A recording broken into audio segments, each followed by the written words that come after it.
Hello there, and we are live. See ya, ladies and gentlemen, no matter where you are, see ya, guys, yeah. I went today to get the big one for you guys, yeah. And you know what, yeah, I wanted to just literally have this guy, all to myself Mhm. today so that we could just, just talk football without no distractions, no other person telling Hot Fuzz, please wait a bit. No. It's here, Mhm. guys. It's real talk. He has 1 hour to do this, me and him. And you know what, yeah, guys, see, he has a lovely channel, yeah. And this guy, yeah, you know what? How do I put it now? You close to someone I used to have on the show. Me and him currently have a show. I used to call him the Mhm. Google of football, and that's Steve Mm. Mahala. You close to that. So, Mhm. see, yeah, guys, yeah, I always respect this guy's takes on football, generally the game, and he's a perfect gentleman. I've seen him do lots of shows, and his demeanor is just amazing, man. Love your attitude, love your character, and again your footballing knowledge, my brother, man. See, it's a big honor to welcome you to your first full show on my channel. Mm. Guys, welcome Hot Forge 44 OG, man. You just have to have the OG down there, man. You Mm. really have to let me know why you added the OG at the end of it, my brother, man. Talk to us, man. You're welcome to the show. He gets a po because he's a friend of the house and it's part of my community also. How you doing, Hot Fuzz? Talk to these people, man. Yeah, as Anthony Herbert says there, it's for the greater good. The greater good. As says famously spoken in the original Hot Fuzz 44, not Hot Fuzz 44 film. I love it if it was my film, but it's not. But Simon Pegg, Nick Frost, absolutely love them. Favourite movie duo. And that's where the names come from. The 44 was because the place where I made up the name, the website wouldn't actually allow me to have any other numbers. So literally, that was the first accepted username. The OG part just basically came into things when I was just like, well, is there anybody else called Harper's 44? Well, if I get big and somebody else just starts trying to be me, you never know. You never know. So let's Mm, just get in there early, foot in the door, protect myself, early doors, and all of that good mm, stuff. But yeah, man, it's yeah, a pleasure to be invited on. First official time, your yeah, proper dedicated show for this sort of thing. And yeah, I'm looking forward to it. yeah. Yeah, sure. It's a honor to have you down here, man. It's a big honor. And of course, members of our community have started trickling in. Oregon Guna, po. Hope you're feeling better, Oregon Guna. We love you down here, man. Mm. Carl Rossi is in the building. DJ Crane is also down here. That's another big brother in our community too. He says, boom, big up to Nicola, po. And the Fars Meister. Yahoo! Chocolate milk. And see I you haven't got guys. Yeah, he chocolate has milk a just yet. penchant for the chocolate milk, but I don't think that's a chocolate milk, man. That's a wine Not at or the moment. something like that. Now this is Vimto. This is my Oh, daytime okay. drink. The established All right. daytime and nighttime drinks. My chocolate milk's my signature nighttime drink, which is why I usually do Mm. my shows in the night. So that's where you usually see my drinks most commonly, chocolate milk. But my Yeah, daytime drink exactly. is the good old Vimto. Exactly. Exactly. Shout out to DJ Crane is in the house. Shout out to, of course, Carl Rossi. That's our big friend, Yes, our man. big brother in this community. Without this guy, man, our community wouldn't be glued together. He's that guy that glues it all together. Big ups to you, Carl Rossi. Says two gents, Tony Cloud, Hot Fuzz, Evening, Wolfang Division, our brother. Go subscribe to that channel, Wolfang Division, and Drew Gunners. See anything graphics. That's the guy to talk to. Shout out to all you guys down here, and please smash the like button for me and Fuzz. Fuzz, I'll just read something. Yeah, Manchester Hmm. United statement. I'll read it out to you. Came out on the 20th of February. So I'll just read it straight up to you. So let's go straight into it. Manchester United, NYSE Manu. Okay, good. Trollers Limited, an entity wholly owned by Sir Jim Ratcliffe, are pleased to confirm that Sir Jim Ratcliffe has completed his acquisition of 25% of the club's Class B shares and 25% of the club's Class A shares, following the satisfaction of all conditions, including approvals from the Football Association. and the Premier League. See, yeah, as it is right now, Sir Ratcliffe has already concluded. Actually, the football club are coming out right now and say, you know what, yeah, Mm, this takeover is complete. Please, can you just let me know, yeah, what this takeover simply means? There's also, other information that has trickled in, mm, about what he thinks about the squad, what he thinks about, in particular, what he thought about Eric Ten Hag's position in the football club. We'll come to that later on. But again, what will you mm, have to say about Sir Jim Ratcliffe, Manchester United, concluding that, hey, he's already acquired, at least, this stake in Manchester United. And mm. again, I also want to also touch, in that topic because he's not the full owner. The Glazers still have a say, on this. Just let us know what's really going on.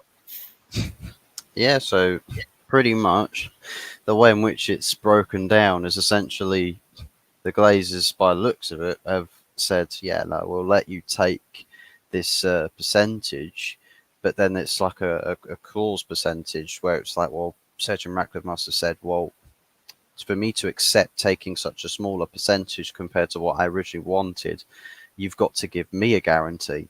And that guarantee must have been the full, complete control on the sporting element of the club, which is where the biggest hit over since the Glazers took over. That's probably the biggest department of the club that's taken the biggest hit. I think from most rival fans' perspectives from the outside looking in, it's all been, wow, look at how much of a joke Manchester United's football team has become.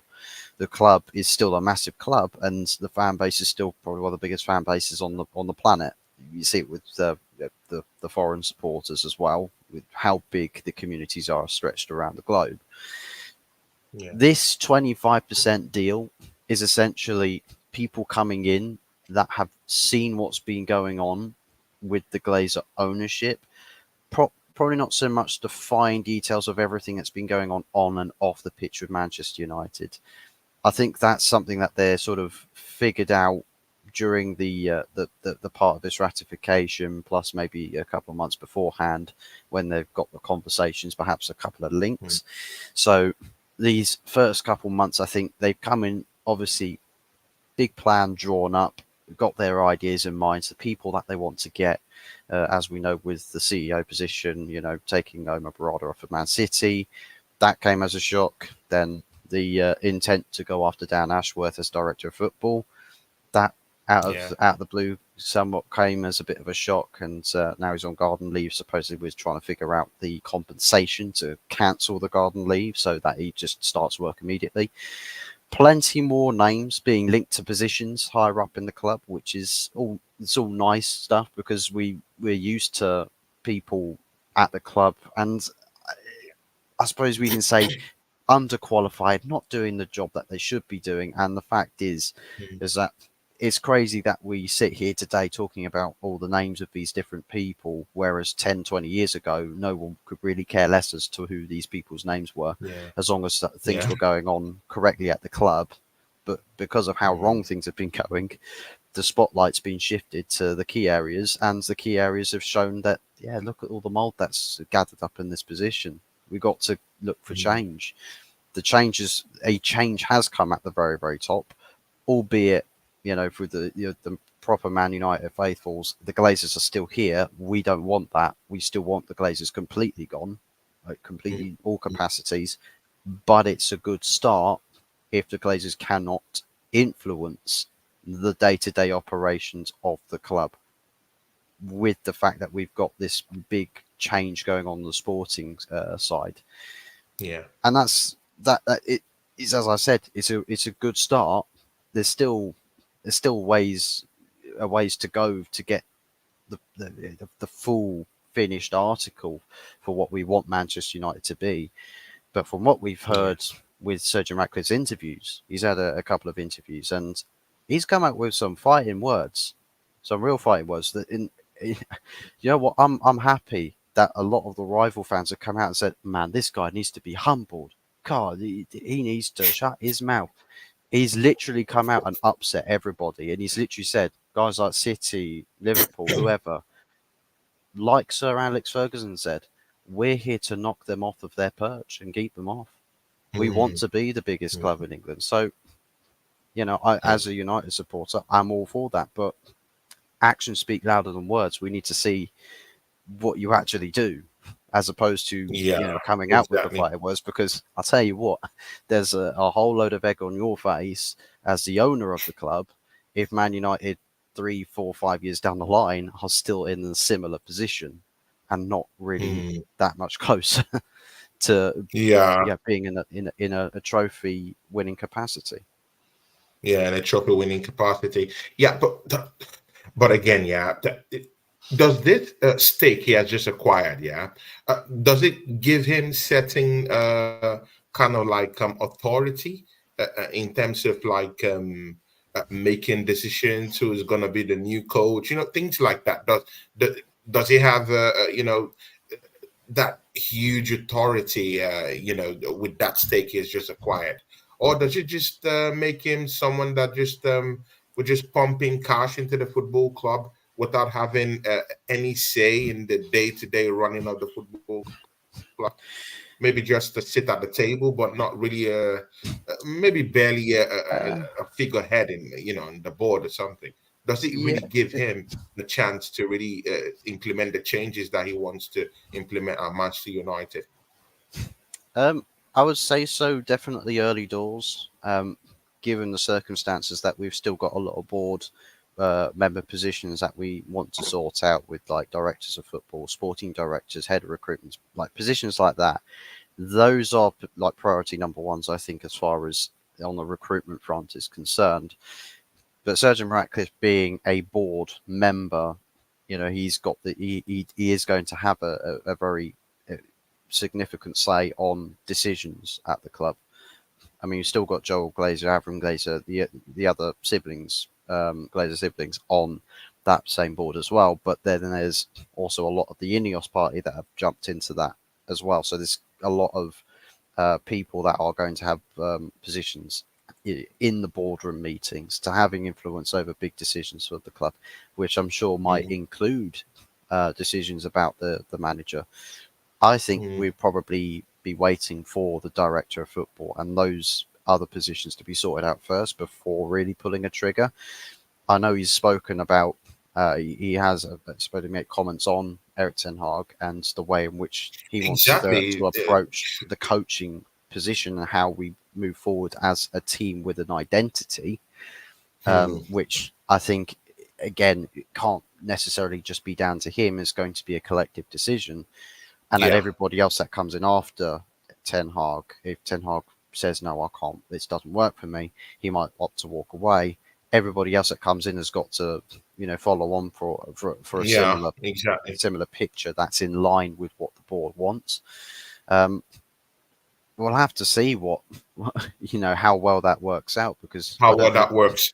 Good. yeah, So in the papers, Sergeant Ratcliffe, he has already criticized the infrastructure, at Old Trafford. He's basically said that, see, this is a dying, this is a dying and, this is a dying and struggling infrastructure. It mm, needs help. That's yeah, what he said. He has also said that Eric Ten Hag's hierarchy in the structure of the football club is kind of like a cake. I was shocked at that statement. Yeah, I mean, he said it's redundant in the grand scheme of things. That's how I saw what he said, and he also made mention of the culture at the football club. So it's kind of like just saying that there's kind of like a decadent kind of like cultural, like sort of like it's diminishing or something like that. In the grand scheme of things, do you think Sir Jim Ratcliffe wants Eric Ten Hag in the football club? Do you think if he has his way, do you think he would just say, you know what, yeah, let's get this guy out? I don't think it's part of my plans for this football club. Do you think he's gonna do that? And secondly, the icing on the cake, I'm hearing that this guy is ready to splash £1 billion both in terms of infrastructure and in terms of like helping the team go into the transfer window to get what they want, to transform this team to a world class team to where you guys have been before. What is all this? Can you just lay out straight what you think about this? Yeah, I think I know. I know that at the same time, whilst there's a lot of criticism about the current structure of the club and the culture, I mean, I'll hold my hands up and say I've been crying about the culture of the club being Yeah, completely definitely. toxic for a long, long, long time, and it Mm, desperately needs changing. I think the element to which Ineos or Sergeant Ratcliffe says, "Well, yeah, I don't like Eric Ten Hag as the manager." I think that part will come into the discussions after the extended conversations with the manager, because what I think it is at the moment is that they've got a lot of appreciation for the manager and how his coaching abilities or his ideas in coaching. yeah, I think it's fair to say that we've not seen what Ten Hag usually like his forte in approach. yeah. We haven't seen the best results, and we haven't really seen him fully enforce it. It's never fully been backed. So Mm, I suppose Ineos and Sergio Ratcliffe say, well, we like the ideas and principle that the manager has, but with the promises that he's had as far as the his power in that structure, if mm, if he's got liberties and power, we're going to have to take some of that away. If he doesn't like that, then we can't continue to work together. We can't make that partnership there. We'd be happy yeah, to support him and back him, and give him what he needs, but he's got to, keep up our end of the bargain. So that for me is where essentially where the position in relationship between a manager and hierarchy currently stands. And I suppose with the board members or the hierarchy that's still yet to come in, maybe they come in and they're just like, oh, I really like this guy. I think the manager is fantastic for what ideas I've got and the direction that mm, that I've got ideas in mind. They might come in and say, I've had conversations with him, not a big fan. And then they might then also, so I think it's also intermediaries have got a big part to play in this as well. So it, mm. it's a time thing at the moment as far as the whole relationship with the manager Yeah. goes. Mm, definitely, of course, I do understand this, but again, I really wanted to really know if Sir Jim really thinks that Eric Ten Hag, should really have this job. But again, we'll go into that later on. Yeah. Again, let's go into your on pitch performances right now. See, Mm. I think you've gotten at least 4 games on the trot. Yeah, you're extending, Uh, climbing the ladder. we're going Understand about our things business right now. quietly, very, very Exactly. quietly. But again, do you think this wins? Yeah, because including wins against Aston Villa, Luton, we all know that that game against Luton, hotly contested one.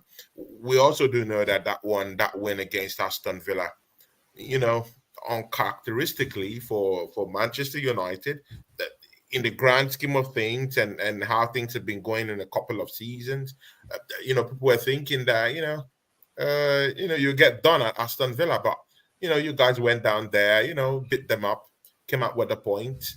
Mm. Mm, do you think Eric Ten Hag now? Do you think it's more of the result right now rather than the performance?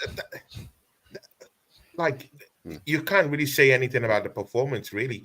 But the thing you would say is Manchester United getting 3 points, accelerating on top of the, at least in that shout for that European chant out there. Tottenham is Mm. not so far away, it's still a touching distance away from Tottenham Hotspurs. But again, anything is possible. If Tottenham Mm. go on a maybe 3 draws, anything can happen. Mm. So now, do you think it's more about getting the 3 points for Eric Ten Hag, securing his job, mostly when he knows that Jim Ratcliffe has already gotten some certain shares, and he just has to get this point to kind of like solidify his place in, in the grand scheme of things within the board and the, new board and the new members coming in, to save face? Do you think it's more about the points rather than the performance for Eric Ten Hag now? Yes, and I'd say it is very Mm, much a performance centric focus at the moment, because mm, where Sir Jim Ratcliffe wants to have a plan in place, he's kind of betting of a little bit of this project kickstarting, or getting as much of a good start as possible, or a best case scenario possible. And it does rely on the qualification for European positions, and that being the Champions League, gets mm. the best kickstart. And if Eric Ten Hag fails to achieve that, then it does bring managerial position into question, because at the end of the day, it's going to be a tolerance thing. That how tolerant will the new hierarchy be with managers if the standards of the club are being put to a bar where it's like the ambition here is to win trophies? We can't win it Yeah. overnight, of course. So there will be a little bit of room for failure, but not that much. Mm, So it's mm. like, we know that there's a big transition that's going to have to happen, and there's going to be a huge amount of work that needs to go into this, and it's not going to happen overnight. So, you know, getting to the end of the season, accumulate as many points as possible.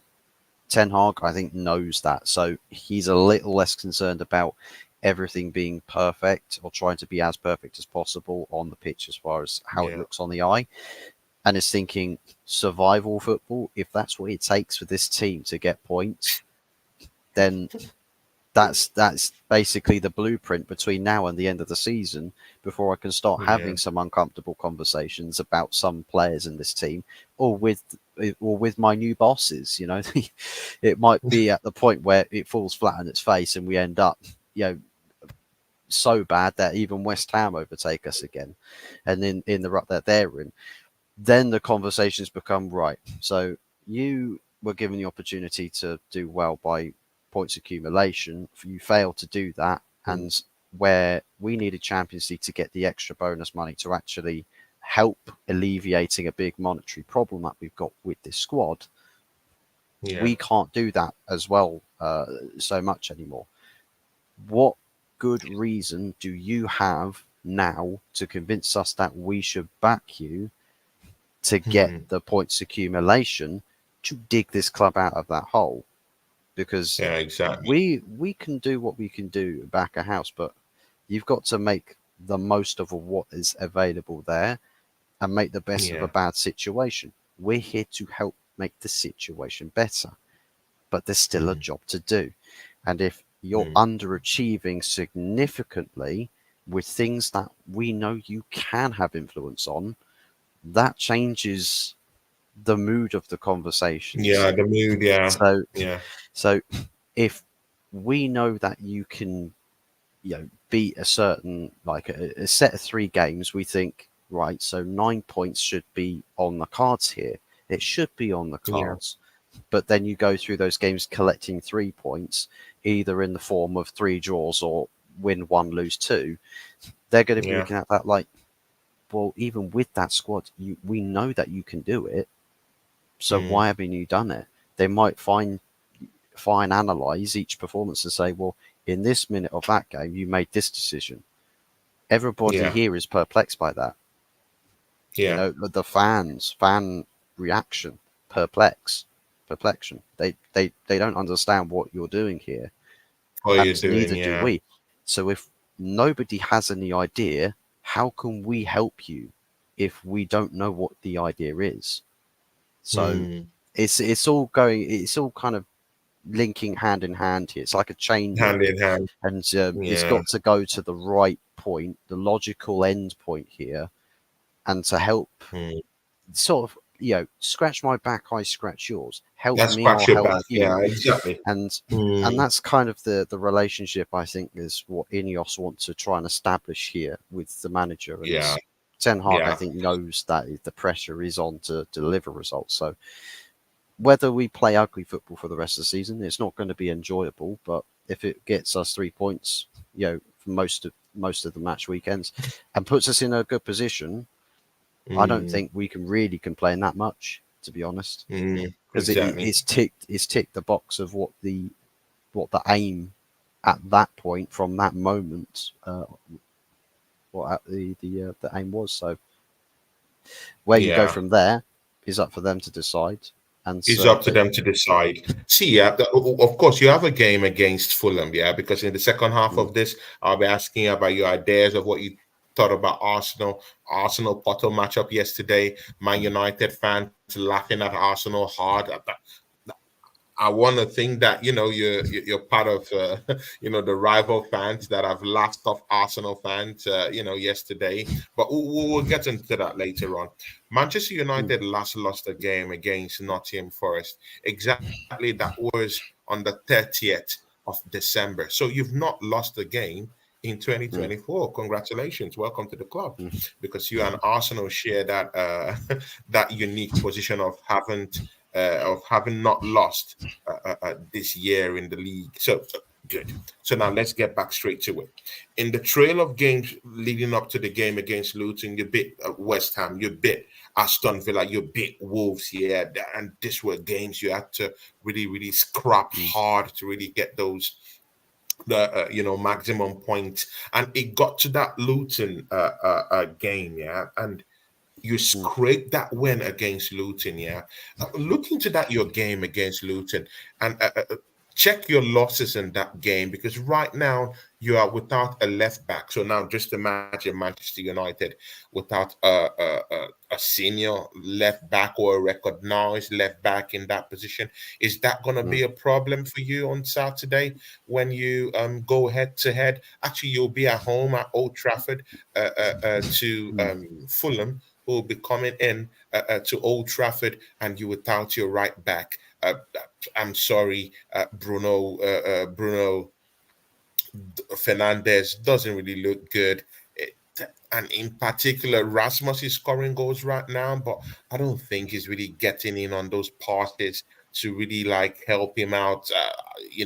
Score lots of more goals. Do you really think that it's really gelling up, for him? Do you think they really trust him that much to get the ball across to him, because he's starving?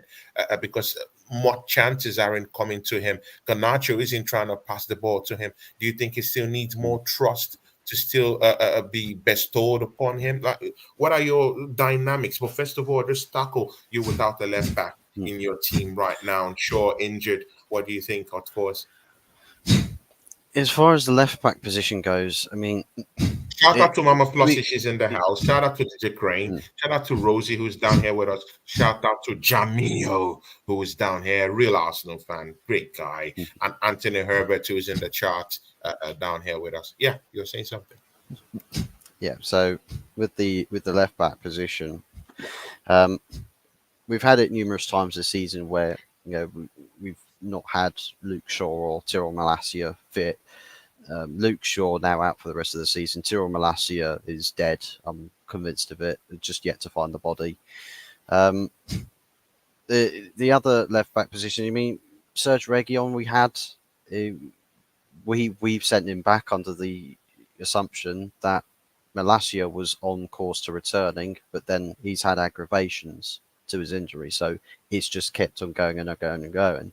Luke Shaw, we thought, well, he'll be back a similar time frame, and with less games means less strain, so you can actually manage a squad better, but that's not happened in the slightest. So now we're essentially Yeah, we can't even recall Alvaro Fernandez off of loan from Benfica because he's already played for another club on loan this season. So he can't play for three yeah, separate clubs in one season. You can only do it for two. So it it's a tough dilemma, especially for the manager, because it means again team sheets have to change, and he's made yeah. comments where it's like he wants to keep team selections as close to being the same as possible to build a bit more understanding and sort of that second naturism. So it Mhm. becomes a bit more natural, so that a team doesn't look like 11 strangers, and that there's more cohesion. And cohesion is quite a big missing factor in the team this season, especially as far as consistency is concerned, because we've just been winning one week, losing the next for a large part of it. As far as the who we play at left back, I mean, Victor Lindelof is one option, but he's a centre back. He's not really doesn't do fantastically well at left back. Is Sofyan Amrabat as well. He's somebody who can play. He's almost like Alexander Zinchenko, to be absolutely honest with you. So you say his best positions in the midfield capacity, but then he's like, well, I'm the jack of all trades, master of none. I'll still play out and fill out in a left back position, but you're not really a left back. I think everyone really knows you're not a left back, so that's not really that great. The best option we probably have is having Dalot playing out on the left hand side, but then who plays at right back? Because Wan-Bissaka's still not fit and available. He's on the mend a bit, somewhat. I think still a few fair weeks away from full fitness to actually getting back into the team. But it's just selection dilemmas because we've just been so ravaged with injuries and that we've not had a lot of consistency in team selection. So, it's not great. But even with those dilemmas, the quality that you've got available to you with these games, such as Fulham, such as Luton, such as Wolverhampton Wanderers, and to some capacities Aston Villa, you should still be able to have the ability to get wins in those games. And that's kind of where we're at. It's just everything else about that team. For me, the defensive midfield partnership, we've, for the most part, found one that works the best out of any other partnership we've had this season in Manu Casemiro. Bruno Fernandes, I don't know if the captaincy side of things has really changed his mentality, like his focus, his mental focus, that he's become a bit desperate to try too much. And because when it doesn't work, he thinks, well, because I'm captain, it's my team. I'll throw my hands up even more. Frustration irks through because he desperately wants to win. But if things aren't working the way he wants it to, he's going to, frustration's going to come boiling to the surface real quick. So he does cut that sort of crybaby figure. The other side of the attack, which has been a prevalent issue, is the patience aspect and the build-up and not really using footballing intelligence in the build-up. Because one thing that is very, very much a guilty verdict with all three players that play behind where Højlund does is they don't like to get the ball closer to goal before they incite the killing action, like the killer pass or the cross, the cutback pass, the shooting from close range. None of that. It's all just you see the goal, you think shoot. Because the first 10 minutes against Luton, we're doing everything rampantly, getting into the danger areas, the action areas where you do the most amount of damage. 2 goals moving the ball scored. quicker. Players were taking position, spaces were created. Then the decisive element of the execution started getting further and further away, and it's just like, well, with that, the execution of it goes as well. So it ends up looking like hot trash and hot garbage. It needs to stop. You absolutely need. Well, I mean, call me hot fuzz, but fuzz is the good kind of stuff. This is just hot managed hot effery. But believe me, it's so frustrating because I mean, Rasmus Højlund, I know he's had games where he's had some big chances, made some big misses and all of that, but still the creative channels to Højlund, there's no real patience to continue build up to make the extra pass. Because one thing Højlund has shown is he's a viable channel of outlet between getting the ball to him and he creates a chance to score, but also giving the ball back. Like he can set up Rashford well, he can set up Garnacho well, he could set up Fernandes well. He's got that side to his game. I just feel they don't just trust him yet as a number 9. I just feel like the trust isn't really placed, at his feet yet. Is it that he needs to do more? He needs to score more goals. He needs to, I don't know. And he's practically maybe not that guy that might issue out instructions on, hey, get the ball across to me, because you see Ganacho with a very, very, big chance to actually get the ball to him, and mm, he doesn't. He just wants to do his own thing. So I'm not really seeing that coordination. mm, Most of the goals that he has scored, he has actually created most of them himself, and I'm not mm, really seeing that cohesion between the whole attackers in that Man United front mm, three. He's just the one hustling and bustling for himself. I'm not yeah. seeing that trust yet amongst the team members to collectively say, hey, you know what? Yeah, let's get this ball across to our number 9 guy, Mm, for him to get ahead and score some goals. I just see, this disjointed type of a thought process towards giving him the ball. And, yeah, I'm not just really mm, seeing that coordination. Whatever goals mm, he scored this season, he's been the architect of those goals. Just almost the same thing like a Nunes. Nunes creates, he scores goals himself, he creates goals himself. mm, That sort of a thing. I'm not really seeing that trust, amongst the Manchester United attackers and creators per se to actually say, hey, let's just issue the ball to this guy and see where he goes from there. mm. Well, no, I say I completely agree with that. And the most frustrating thing about it is the just the discipline factor of it, and the fact that it can sway from working. Because when you see it working, my God, it looks so dangerous. We look so potent in attack Mm, when it's working, but then the yeah. discipline goes. So then you literally, and I think Gary Neville said it is really strange that it usually goes from game to game where you play well run game. It's like with Arsenal from the Premier League against Burnley and West Ham to the Champions League game, yeah, midweek. The shift can be dramatic. But Man United, sometimes you go from half to half. Man United are capable of doing it within the same half. Two completely different teams in Mm, the same half, and it's all in the through their same own half. doing. It's all through Exactly. their own doing. And it's, to me, discipline's such a big case in this, where the game plan's working, the intensity is good, the pressing's good, the team cohesion's good, but then some of those egos in that team, they think they start to go in a little bit of business for themselves, and it starts to Yeah. impact the synergy, it impacts the flow. The game plan kind of has to shift a bit because the other team Mm, can sense that they get more of the ball because there's more chances wasted, more time for them. They get a goal back, and mm. it's all panic stations and holding on for dear life, which is basically what happened with Luton.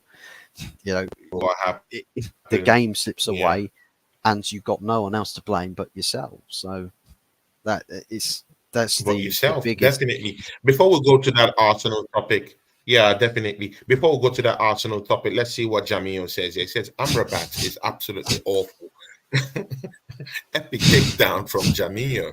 He says Amrabat is absolutely awful. He's not good enough as a midfielder or a left back or centre back or anything. He is incompetent. He's worse than Mac Shite. Up, my brother. Please talk to us, man. Jamio has just released a bomb. Talk to Jamio, man.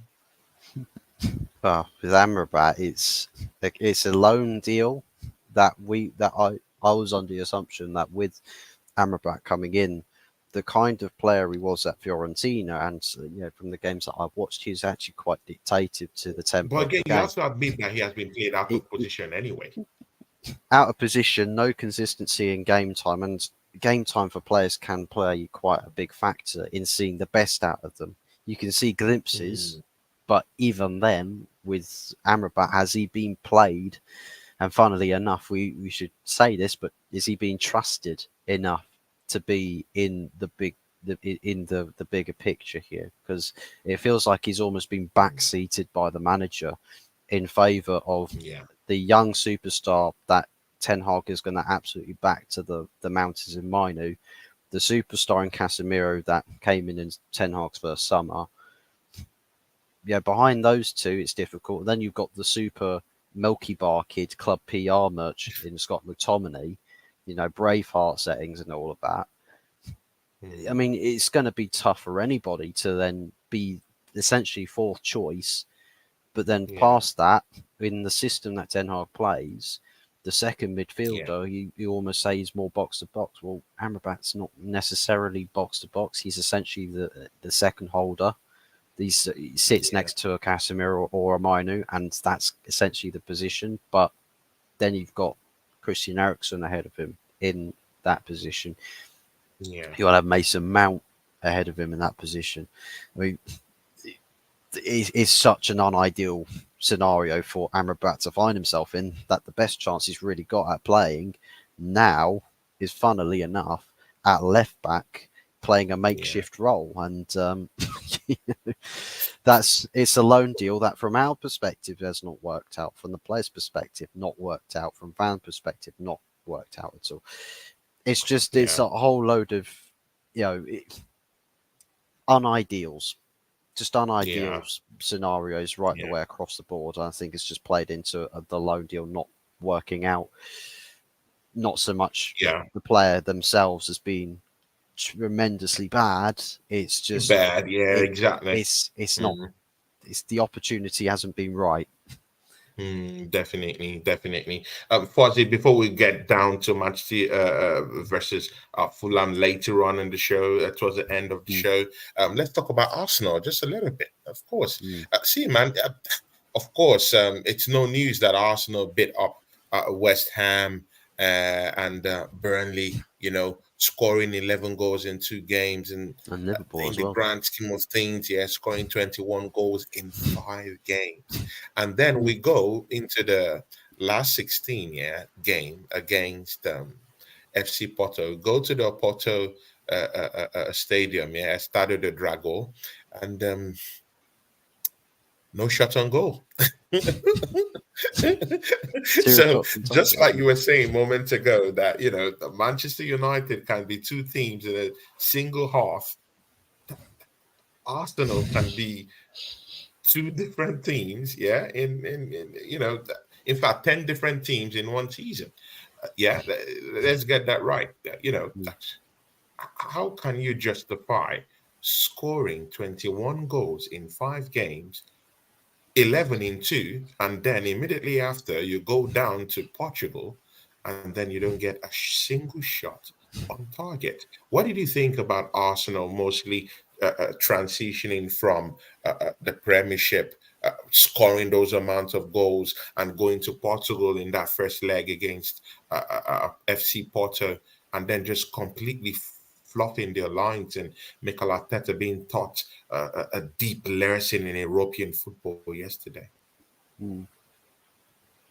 Well, first and foremost, I'd like to say that someone told us that there's bigger fish to fry. Oh Unfortunately, my he hasn't taken Fuzzy, his Fuzzy, sunglasses off. Fuzzy, He hasn't taken the blowing the screw sunglasses in. off and paid Ah, attention to what the trophy it is that they're probably about to throw in the bin. Because Mikel mm, Arteta, and the thing is, I flagged this as well, is that the league campaign, you can sort the stuff out the league wise, and it might be that Mikel Arteta saying, "Oh, we're still in running for the league title here. If I focus on the league now, we might actually be able to get this thing across the line."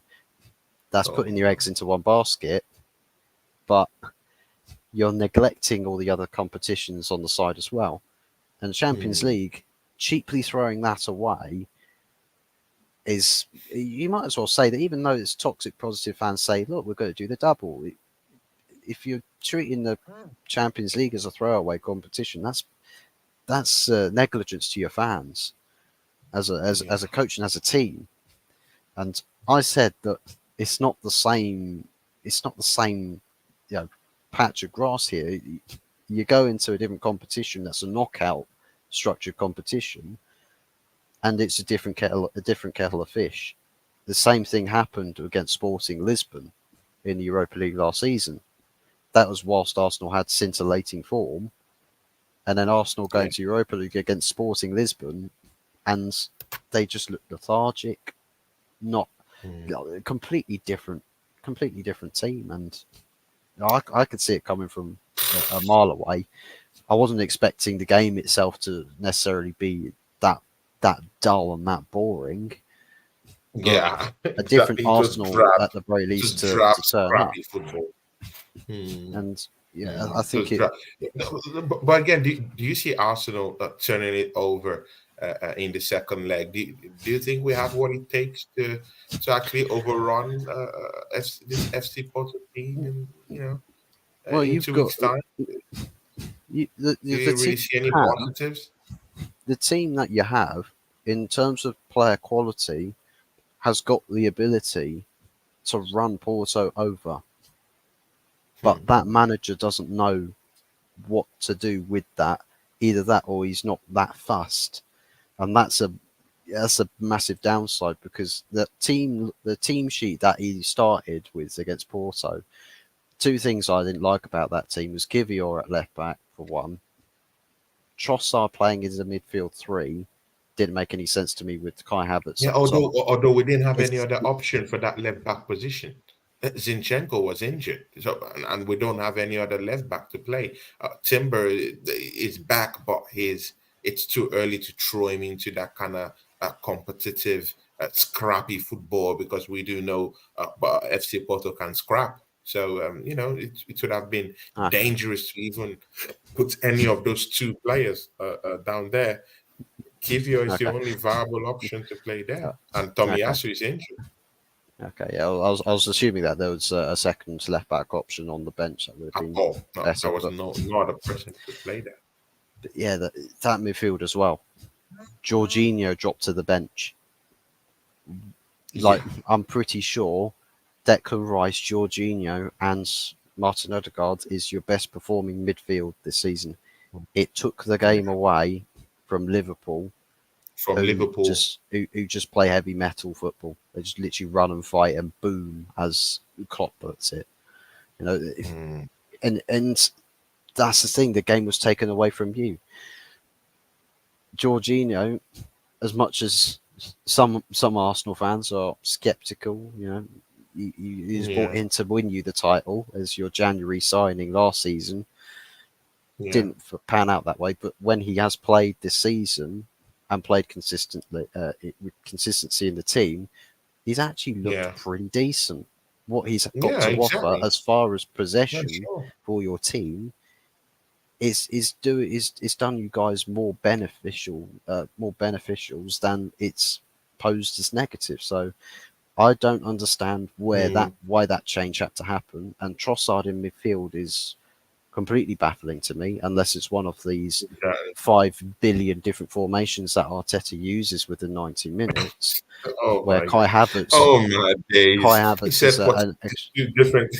Oh my days. a Bigger fish to fry, 42 positions play. See, this manager is, I don't know, man. I just really feel like he was left in the dark yesterday. He was taught an European lesson. See, you know what? Yeah, in Champions League, yeah, these coaches, yeah, in the Champions League, they don't fear to mix things up. They could play multiple formations. They could go 3-5-2. Like they could just change it. Like all of a sudden, it could go 4-4-2. It could go, they could just change the whole formation swiftly, mm, quickly, and they could change it multiple times. And and if you're that kind of coach, yeah, that you're very stubborn and you want to stick to to the plan that you already scribbled on your notes already, mm, you're going to fail. You should be able to adapt to these changes, mostly in the European circuit. Yeah, you have to mm, understand where these coaches are coming from and understand that, hey, you just have to adapt to, to this negative tactics that this European teams usually come with. Mikel Arteta was stifled yesterday. Tactics, it was beaten. Our players were drab. Bukayo Saka was out of his depth yesterday. Martinelli looked totally washed off. Yeah. Saliba looked drained and tired. Even in the set pieces, that used to be one of our most, potent ways of scoring goals this season. Arsenal remains the best team to have scored a true set pieces this season in the Premiership. And then we go down there and we just fluffed our lines. Our corner kicks were just woeful corner kicks being played. The best corner kicks that were being played was by Declan Rice. And, somehow we didn't want to get him at the end of it. Instead, we're using Martinelli and Bukayo Saka that just, threw the ball away without making use of those corner kicks to be quite effective. So, they nullified us. They choked up the midfield, put two defensive midfielders in the middle of the park, choked the entire midfield and choked us out of the pace. So it was a masterclass by FC Porto and that goal. I don't know if you watched it, man, but that goal, from Strike off FC the Porto post, it being comes straight trained. back to him I and just he have to started it close my again. show immediately. Oh my God! I had to go off my stream. After that show yesterday, man, it was painful and hurtful to watch. Big ups to Longhead Yetis down here. I nearly cried yesterday, man. Hot fuzz, man. It's when you go to this European competitions, yeah. As a fan, you just want to win that competition, yeah, because at the end of the Mm. day, you would say, "Hey, Tony, you know what? Yeah, I've won this competition. Go win it before you step up to talk to me." And you're right in that competition, and you're just throwing it all away. Yeah, throwing it all away. If we go out from this competition at this stage, that will make it the 14th time straight in a row that Arsenal have gone out. In the last 16, and it's not good enough. It's shocking. But do you think Arsenal will bounce back in that game against Newcastle? Just before we go into your game against Fulham. Well, I think it's as a default for all fans, rival fans and also Arsenal fans, including Porto fans as well, that you should see a better performance from Arsenal. I know it's at the Emirates, and usually that's a prerequisite. You see a better performance from an Arsenal team when they're playing at home as opposed to playing away. But whether, again, given that it's a knockout competition in the Champions League and you're 1-0 down, unless Mikel Arteta's Mm, going to have a revelation where it's just like, I believe that we should go and win this game and win the Champions League, and then you start to see them, play like they were doing in the Premier League beforehand, then at least then you know that perhaps the priorities are a bit more in order because mm, Champions League being a competition that Arsenal have never really won, uh, it's like you've got an opportunity if you're one of the best teams in England, right, one of the best teams in the country, surely that's yeah, that's a signal there that, well, yeah, sure, we can go deep, we can test the waters here, we can test just how good we can be against European opposition, because that also can yeah, build up mental fortitude in your team, in the players that you've got, where it's like, well, this is the grand stage, the biggest stage in yeah, club football, and we're hanging with the very, very best. We know where we are as players, as a squad, and it would become more apparent as well to fans as well where the team needs to go in terms of your recruitment, what sort of players you get, who you sell out of your squad. It builds an mm, identity for the club. But if it's a case where you bow out of the Champions League, round of 16 against Porto, and you do it with a whimper, it's just it's just like, what president does that set for the club in an entirety? Because you've done it for the Europa League, you've done it for the Champions League, and I don't know what it is. In group stage games, you seem to be fine.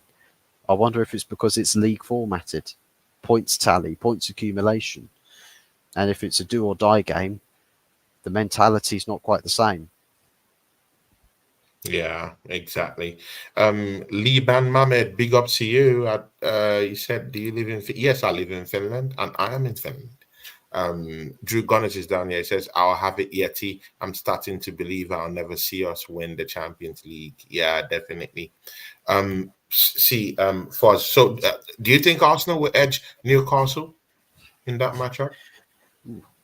In Newcastle, um, you're at home, so I would probably imagine that you get at least a response. So I would expect to see a better performing Arsenal. Plus, it's the league, so bigger fish to fry. It's all in their hands, kind of talk. It's probably going to come back Bigger out fish for to the fry. day.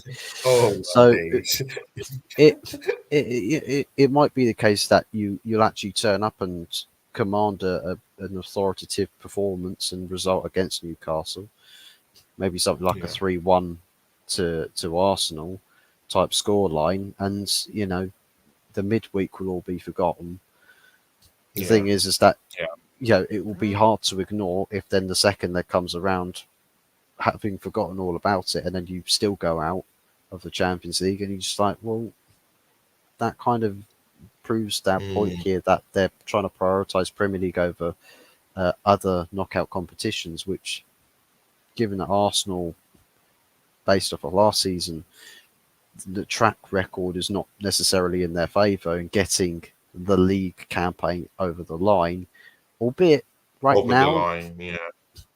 they're not necessarily 8 points clear, where you can start talking about perhaps a complacency or pressure that you're expected to win it starts to come into mind. I think that because they're a little bit among the pack, there's a little bit less focus on Arsenal saying they're the clear favourites. Everyone's still talking about City, Yeah. Liverpool.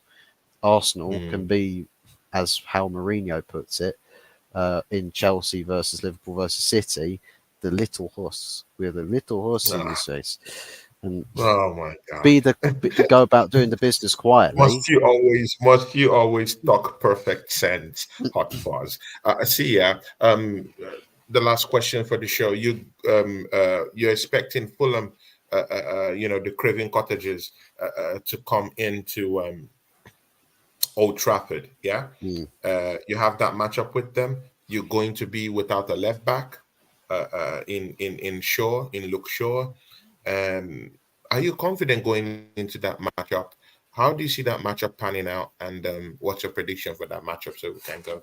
Because I know you have to eat dinner, and I know I've Mm. been holding Mm. you for about 30 more minutes. But again, the show is scheduled for 1 hour, so we're still in place. Yeah. Um, for this game, am I confident? I think the mood and the vibes will be more positive, because I think with all of the news that's coming out, it's all like positive stuff, positive stuff, positive stuff, and all the players are Yeah. getting like they're getting fed in on a lot of what's going on. Yeah. And They're Man they're United they're, they're always react to news, something that's going on yeah. in the public light. You So always react to it. I know Yeti has said that before, but it always happens, man. It always mm, happens. I've noticed that whenever there's a yeah. news or something public going on, Mm, Man United are running with that too. So yeah. Yeah, I think again, so vibes is probably going to play a big part as to what to expect as to which Man United part perhaps shows up. Fulham off the back of losing 2-1 to Aston Villa, so they're probably going to look for a response. But and then again, they're on the road. I don't think they're necessarily so good away from home as they are playing at home. Um, and they can be a bit hot and cold. So I think Man United should necessarily be favourites in this game. We should expect Manchester United to actually turn up and have a bit of energy, a bit of fight, a bit of fire about them. a bit I of wouldn't bigger. expect I wouldn't expect so much as a blowout result per se, but I think perhaps a bit more of a comfortable game. Comfortable. So I'll probably go with a 2-0 just to stay a 2 bit on nil the safe side. I think a safe bit more side. Hot closer Fuzz. to realism. Yeah. See, yeah, Hot Fuzz. Shout out your channel to these people, man. Thanks, man. I just wanted a 1 hour brunch with you, and this Mhm. is, it just went the way I really wanted because, you're one of the, Manchester United podcasters out there that I Mm. really, really do like, and that's purely because of your footballing acumen and how you talk about the football club. So Mm. definitely before the crunch match at the end of the season where Arsenal will have to come down to Old Trafford. Title We'll be decider. expecting you down here, and it's a good time to have you down here for you to come and lock horns Mm. down here where I wouldn't be so receptive. I might bite like a dog, at that time. So for now, let's let's just keep the Let's enjoy the friendly, peace, pleasant. calm waters for the Yeah, meanwhile yeah. before Let's all the. just let's have a truce right now. Let's laugh it over. And during that period, when we go to Old Trafford, I'll bring you down here, and let's have a tussle. Let's go blow to blow, toe to toe. At that time, I'll keep the festivities for that time. Force, shout out your channel, man. So yeah, you can find me at HotFuzz44 OG, not HotFuzz22. Make sure you don't accidentally type that in your search tabs. But find me on the Instagram as well. Same handle as on YouTube. So yeah, relatively easy to find. I've shared both the same profile pictures. So if you do look for me on the Instagram, I'm very, very easy to find. Also, a quick one with the long-haired Yeti saying, in response to Drew Gunners, they're back to doing watch-alongs on Saturday.